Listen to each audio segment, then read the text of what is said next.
Isang kautusan ang inilabas ni Pangulong Ferdinand Marcos Jr. na naglalayong pabilisin ang pagtatayo ng infrastructure projects ng gobyerno.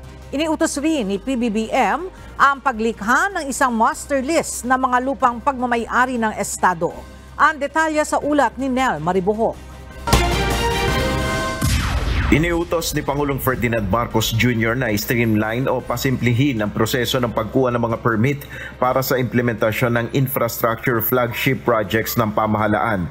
Sa ilalim ng Executive Order No. 59, binigyan diin ni Pangulong Marcos ang pangangailangan na pagkakaroon ng bagong infrastruktura sa bansa upang mapaunlad ang ekonomiya.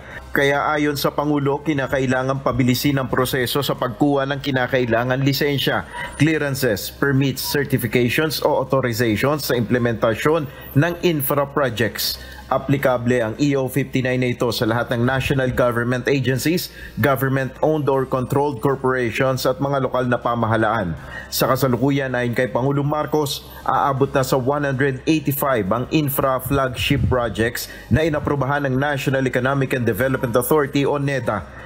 Samantala, iniutos rin ni Pangulong Marcos ang pagbuo ng isang Interagency Coordinating Council na siyang lilikha ng isang master list ng lahat ng lupang pagmamay-ari ng Estado. Sa ilalim ng Administrative Order No. 21, ipinaliwanag ni PBBM ang halaga ng epektibong alokasyon at paggamit ng lupang pagmamay-ari ng gobyerno para sa national development goals ng bansa. Ang Coordinating Council ay pamumunuan ng mga kalihim ng Department of Environment and Natural Resources o DENR at Department of Human Settlements and Urban Development o DSUD bilang co-chairpersons. Ang Department of Agriculture naman ang magsisilbing vice chairperson. Nel Maribuhok, UNTV News and Rescue, Diyos ang aming sandigan, serbisyo publiko ang aming pinahalagahan.